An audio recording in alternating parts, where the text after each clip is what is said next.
Granny horror game का नाम तो आपने सुना ही होगा और शायद खेला भी होगा। आज मैं आपको बताऊंगा इस हॉरर गेम की ग्रैनी और उनकी पूरी फैमिली की रियल स्टोरी। आखिर क्यों ग्रैनी अपने घर में आने वाले लोगों को मार देती है। तो चलिए शुरू करते हैं आज की इस हॉरर वीडियो को।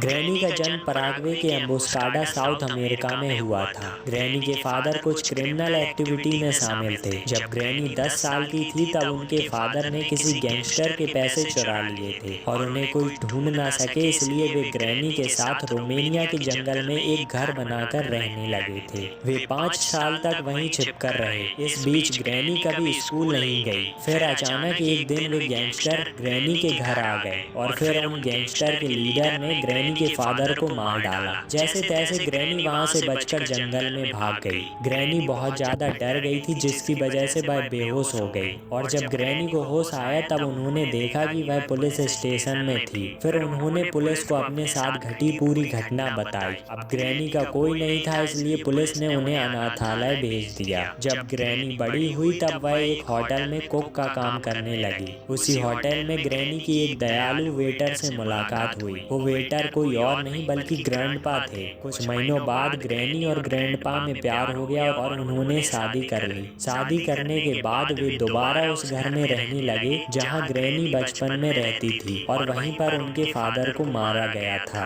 फिर एक साल बाद ग्रैनी और ग्रैंडपा की एक बेटी हुई, एंजेलिना। कुछ साल तक सब कुछ ठीक चल रहा था। फिर एक दिन अचानक ग्रैंडपा घर से गायब हो गए और जब ग्रैनी ने ढूंढा तो उनकी डेड बॉडी जंगल में पड़ी हुई मिली। इसी घर में ग्रैनी ने अपने फादर को खोया था और अब ग्रैंडपा को। फिर ग्रैनी ने ग्रैंडपा की डेड बॉडी को घर के पीछे दफना दिया। 7 साल बाद साइमन नाम का एक छोटा लड़का उनके घर आया, जिसे बाद में स्लेंडर मैन के नाम से जाना गया। उसने अपने माता पिता को खो दिया था। ग्रैनी ने उसे अपने घर में रख लिया। एंजेलिना और साइमन एक साथ बड़े हुए और उन्होंने शादी कर ली और उन दोनों की एक बेटी हुई, स्लेंड्रीना। स्लेंड्रीना के जन्म के 5 साल बाद एंजेलिना की किसी श्राप की वजह से मौत हो गई। फिर स्लेंड्रीना ने कॉफिन गाय से शादी की। कॉफिन गाय एक साइंटिस्ट था जो इंसानों को वैम्पायर बनाने के ऊपर एक्सपेरिमेंट कर रहा था। कहा जाता है कि एंजेलिना के ऊपर श्राप था, जिसकी वजह से स्लेंड्रीना भी श्रापित थी और उसके चलते स्लेंड्रीना काला जादू सीखने में बहुत दिलचस्पी रखती थी। एक दिन स्लेंड्रीना को काले जादू वाली किताब मिली। उस किताब में लिखा था कि काली शक्तियां पाने के लिए उसे अपने बच्चे की बलि देनी होगी और उसने ऐसा ही किया। स्लेंड्रीना ने अपनी उस किताब में लिखा था कि काली शक्तियां पाने के लिए उसे अपने बच्चे की बलि देनी होगी और उसने ऐसा ही किया। स्लेंड्रीना ने अपनी छोटी सी बच्ची की बलि चढ़ा दी। इस पूरी घटना को ग्रैनी ने देख लिया था, इसलिए स्लेंड्रीना ने ग्रैनी को एक कमरे में कैद कर दिया और जब ग्रैनी मरने की हालत में थी तभी उसे अपनी पोती की आत्मा दिखी। फिर पोती की आत्मा ने ग्रैनी को कमरे से आजाद कराया और उसे कुछ शक्तियां दी, जिसके बाद ग्रैनी बहुत पावरफुल हो गई और एक घोस्ट बन गई। और फिर उसने फादर का बैट उठाया और पोती का बदला लेने के लिए स्लेंड्रीना को मारने के लिए ढूंढने लगी, लेकिन स्लेंड्रीना घर से गायब थी। स्लेंडर मैन का भी कुछ पता नहीं था और कॉफिन गाय अपनी गलती की वजह से वैम्पायर बन गया था। बाद में ग्रैनी ने अपने शक्तियों से ग्रैंडपा को जीवित किया, लेकिन वह इंसान नहीं बने बल्कि एक ज़ॉम्बी बन गए थे। तब से ग्रैनी और ग्रैंडपा दोनों उसी घर में रहकर स्लेंड्रीना को ढूंढने लगे और अपने घर में रहने वाले लोगों को मारने लगे, क्योंकि उन्हें लगता था कि उन्हें स्लेंड्रीना के बारे में कुछ पता होगा। ये थी ग्रैनी हॉरर गेम की कहानी। वीडियो पसंद आई हो तो वीडियो को लाइक शेयर करें और भी ऐसी हॉरर वीडियोस के लिए चैनल को सब्सक्राइब कर लें।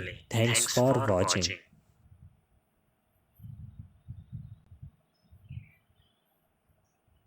तो भाई ये थी ग्रैनी की हॉरर स्टोरी और वो कैसे ग्रैनी बनी और ये सब पूरे इस वीडियो में मैंने आपको दिखा दिया। मैंने आपको उस वीडियो में मैंने आपको बोला था कि मैं हम लोग असली नेक्स्ट वीडियो में ग्रैनी का स्टोरी देखेंगे। तो बाय बाय।